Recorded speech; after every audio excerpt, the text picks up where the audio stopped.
జగన్ గారి పాలన శ్రీరాముని పాలన తలపించే విధంగా ఉందని వైఎస్ఆర్ కాంగ్రెస్ పార్టీ నాయకులు మీరు అంటున్నారు. ఇదే విషయంపై ప్రతిపక్షాలు మాట్లాడుతూ జర్మన్ నియంత అడాల్ఫ్ హిట్లర్ లాగా నియంత పాలన రాష్ట్రంలో కొనసాగుతుంది, నేను ఇచ్చేది తీసుకోండి, నాకే ఓట్లేయండి, లేకపోతే మీ పథకాలు కట్ చేస్తాం అని ఒక నియంత పాలన కొనసాగుతుంది అని ప్రతిపక్షాలు గోలు పెడతారు. దీనిపై మీరేమంటారు? ఇది దురభిప్రాయం అండి. ఎందుకంటే నేను 1988లో పంచాయతీ బోర్డు సర్పంచ్గా గెలిచిన రోజు ఈ గ్రామంలో చల్లయానదుల కుటుంబాలు ఎక్కువ ఉన్నాయి, సుమారు ఒక 100 కుటుంబాలు దాకా ఉంటాయి. వాళ్ళకి నేను ఇళ్లు కట్టించాలనే ఒక ఆశయం నాకు కలిగింది. ఆ రోజుల్లో మహానుభావుడు జేకే రెడ్డి గారు నెల్లూరు టౌన్ ఎమ్మెల్యేగా ఉన్నారు. ఆయనకి రూరల్ కోటా కింద కొంత ఇళ్లు వచ్చేది. నేను జేకే రెడ్డి గారికి బంధువుని, చాలా సన్నిహితుణ్ణి. దానివల్ల నేను జేకే రెడ్డి గారిని అడిగి ఇక్కడ ఉన్నటువంటి మా గ్రామంలో ప్రజలకు ఆ రోజు 1989 నుంచి 94 మధ్యలో 245 కుటుంబాల వాళ్ళకి నేను పక్కా ఇళ్లు తీసుకొచ్చి ఆనాడు నేను ఒక్క 5 పైసలు కూడా దుర్వినియోగం కాకుండా అధికారులు గాని నేను గాని ఎవరం కూడా ఆశించకుండా ఆనాడు 245 కుటుంబాలకు పక్కా ఇళ్లు నిర్మించి ఇవ్వడం జరిగింది. ఆ సందర్భంలో చల్లాయానలు ఇళ్లు కట్టుకోలేరు కాబట్టి దీన్ని ఏ విధంగానే సరే వాళ్ళని ఒక అనుకూలంగా తయారు చేసి, ఒక ముఠాగా తయారు చేసి వాళ్ళ ద్వారానే ఆ ఇళ్లు నిర్మాణం జరిగే విధంగా చేయాలనే ఉద్దేశంతో ఆనాడు ఉన్నటువంటి హౌసింగ్ అధికారి చంద్రశేఖర్ రెడ్డి అనేటువంటి డిఈ గారు నాకు కోఆపరేట్ చేసి సిమెంట్ బ్రిక్స్ తో ఇళ్లు నిర్మాణం చేసి జాయింట్ హౌసెస్ గా కట్టగలిగితే. సార్ ప్రభాకర్, నేను అంటున్నది మీ గురించి కాదు.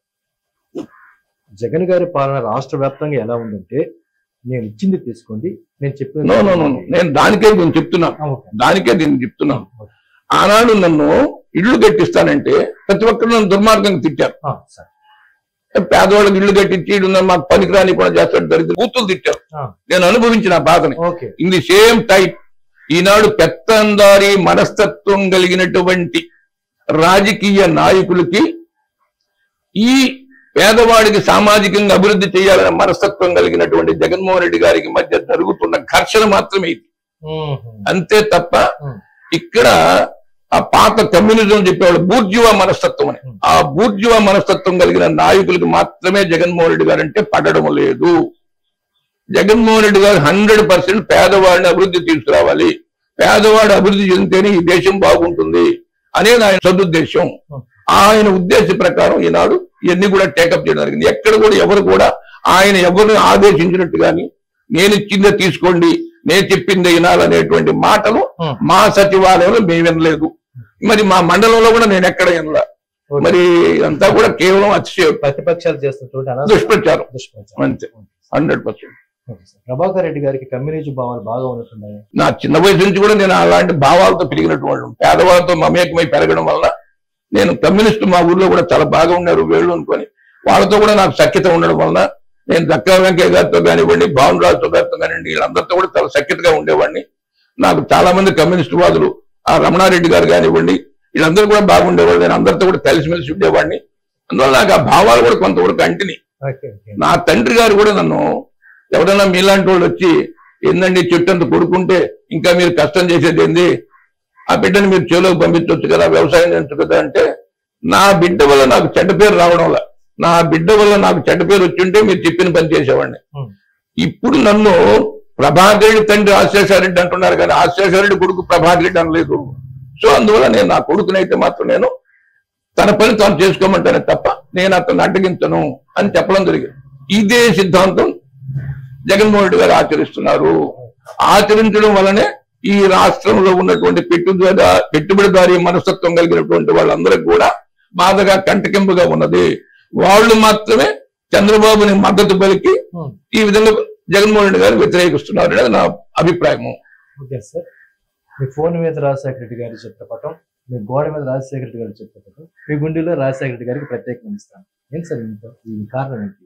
నేను 78 నుంచి కూడా రాజకీయాల్లో రాజశేఖర రెడ్డి గారు అప్పుడు వచ్చినప్పుడు, ఆయన ఆవుదోడ మీద గెలిచేటప్పుడు, ఆ తర్వాత నేను ఎక్కడికైనా ప్రయాణాలు చేసేటప్పుడు రాజశేఖర రెడ్డి గారి గురించి చాలా వాకప్ చేసేవాడిని. ఇటువంటి వాడు కడప జిల్లాలో ఏదో ఫ్యాక్షనిజం అంటారు, అదంటారు ఇదంటారు అనేటువంటి దీని మీద నేను విచారించేవాడిని.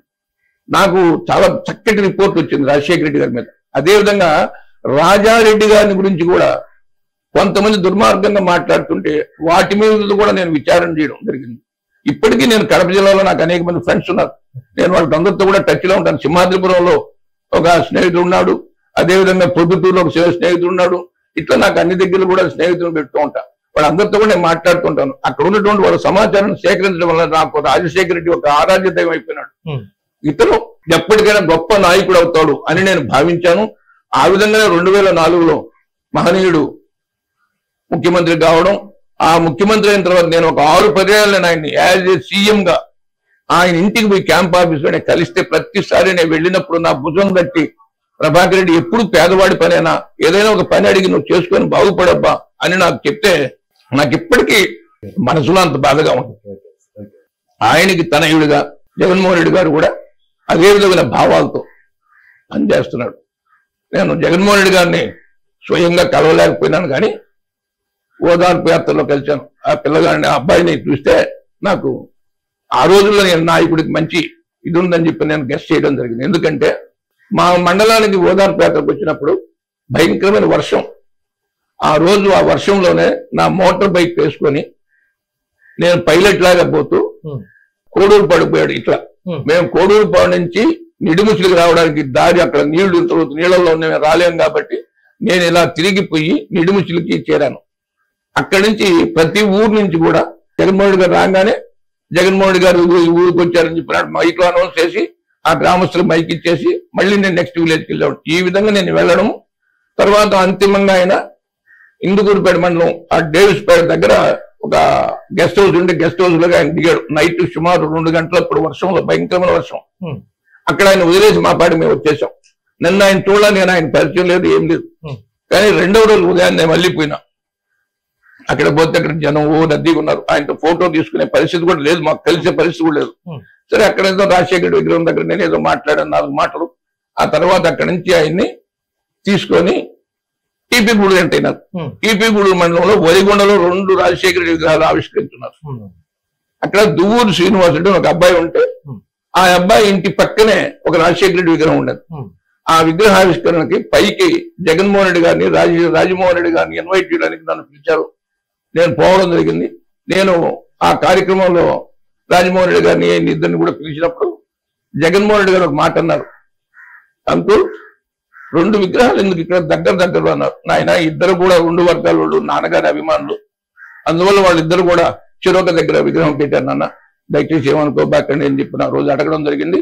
రాజమోహన్ రెడ్డి గారు నేను జగన్మోహన్ రెడ్డి గారు మాట్లాడుతున్నారు. ఆయన 4 మాటలు మాట్లాడిన తర్వాత ఆయన కారులోకి ఎక్కే సందర్భంలో అప్పటికే ఆయనకి చేయి నొప్పి వచ్చింది. ఈ ఓదార్పు యాత్రలో తిరిగి షేక్ హ్యాండ్ ఇచ్చి ఆయన చాలా ఇదిగా ఉన్నాడు. అందులో ఎస్పెషల్లీ మా నిడుముచిల్లో ఆడొక టెంపుల్ ఉంది, ఆ విగ్రహం పక్కనే. ఆ టెంపుల్లోకి వెళ్ళిన ప్రతి వ్యక్తి కూడా సీఎం అయ్యే అవకాశం ఉందని వాళ్ళకి నమ్మకం. ఆయన డైరెక్ట్ గా ఆ స్టేజ్ మీదకి పోబోతున్నాడు స్టాచ్యూ ఇనాగ్రేషన్ కి. అక్కడ ఒక కుర్రోడు తన చేయి పట్టుకొని టెంపుల్లోకి రమ్మని లాగాడు. అబ్బా అన్నాడు ఆ బిడ్డ. నాకు ఇప్పటికీ బాగా గుర్తుంది. అప్పుడు నేనుండి నాయన వాళ్ళకి ఏదో సెంటిమెంట్ అంటే దయచేసి టెంపుల్లో పోనాయన అని చెప్పి నేను కూడా ఆ రోజు అనడం జరిగింది. టెంపుల్లో పోవడం అది జరిగింది, అయిపోయింది. అదేవిధంగా ఆయన అక్కడికి వచ్చేటప్పుడు చీన పట్టుంటే ఆత్మకూరులో ఉన్నాడు. ఈరోజు కాంగ్రెస్ అభ్యర్థిగా పోటీ చేస్తున్నాడు శ్రీధర్ రెడ్డి అనేటువంటి వ్యక్తి. నన్ను ఆ ఫ్యామిలీకి పరిచయం చేసిన వ్యక్తి శ్రీధర్ రెడ్డి. అప్పుడు శ్రీధర్ రెడ్డి కారు దగ్గర పోయి డోర్ దగ్గర నిలబడి ఆయన అని నా పేరు చెప్పబోతున్నాడు. Sridhar, I know very well, he is mister Prabhakar Reddy, very active person అన్నాడు. అంటే నేను ఎవరో తెలియకపోయినప్పటికీ కూడా నేను ఈ విధంగా బండేసుకొని తిరగడంలో ఇతను ఎవరైనా వాకప్ చేసి నా గురించి తెలుసుకున్నాడు అంటే ఇతను ఖచ్చితంగా ఒక మంచి నాయకుడు అవుతాడు ప్రథమ లక్ష్యం ఉండవచ్చు. అది నేను ఆనాడు గ్రహించి ఈయన ఖచ్చితంగా ఈ రాష్ట్ర ముఖ్యమంత్రి అవుతానని చెప్పిన ఆనాడు నేను అనుకోవడం జరిగింది. ఓకే, మీరు అన్నారు దువ్వూరు శ్రీనివాసరెడ్డి గారు వరిగొండలో ప్రతిష్ఠించారు. అంటే వైఎస్ యువసేన జిల్లా అధ్యక్షుడిగా కొనసాగుతాను. ఎంతో ధనాన్ని వెచ్చించి రాజశేఖర గారి విగ్రహాన్ని ఏర్పాటు చేస్తే ఈ రోజు ఆ వ్యక్తికే వైఎస్ఆర్ కాంగ్రెస్ పార్టీలో స్థానం లేదు. ఇంకా వైఎస్ఆర్ కాంగ్రెస్ పార్టీ న్యాయం ఎక్కడ? ఇక్కడ ఒకటి అవుతుంది సార్, రాజకీయాల్లో బలవంతుడుగా రాజు, బలహీనుడు చాలా బలహీనంగానే ఉంటాడు. అతనికి ఏ విధమైన అవకాశాలు దొరకవు. ఆనాడు వైఎస్ఆర్ కాంగ్రెస్ పార్టీలో కూడా ఉన్నాడు. అది వైఎస్ఆర్ కాంగ్రెస్ పార్టీలో కూడా అన్నిటిలో బలవంతులు రాజకీయంలో అది సహజం. ఎందుకంటే నేను అనుభవిస్తున్నాను, నేను అనుభవించాను చెప్తున్నాను. ఇవన్నీ కూడా ఇది ఎక్కడైనా కూడా ఇంత మినహాయింపే ఉండదు. అక్కడ అతను చాలా పేదవాడు, ఏదో స్కూల్ పెట్టుకొని ఏదో తిన్నాళ్ళు పిల్లలకు చదువు చెప్పుకుంటే ఏదో చదువుకున్నటువంటి వ్యక్తి.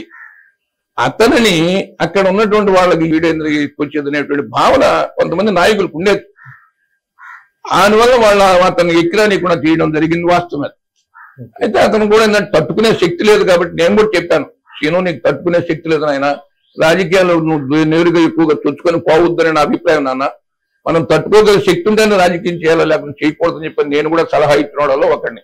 అతనికైతే రాజకీయ బాగా అభిమానం ఉంది, జగన్మోహన్ రెడ్డి గారి అంటే అమితమైన ప్రేమ ఉంది, రాజశేఖర రెడ్డి గారి అంటే అమితమైన ప్రేమ ఉంది, మంచి అభిమాని. కానీ ఎక్కి రాలేం. ఇప్పుడు నేనున్నాను, ఇన్ని సంవత్సరాలు రాజకీయం చేసిన ఏనాడు నేను ఏ పదవిని ఆశించలేదు, ఎవరు కూడా ఐడెంటిఫై చేసేందుకు ఈ పదవి ఇవ్వాలని కూడా ఆలోచించాల. ఇవన్నీ కూడా రాజకీయ సంస్థాగతంగా ఈ రోజుకి అది లేదు. సార్ ప్రజా పదవిలో 2 times మీరు మీ గ్రామానికి సర్పంచ్ మేజర్ డెవలప్మెంట్ అంతా కూడా మీ హయాంలోనే జరిగిందని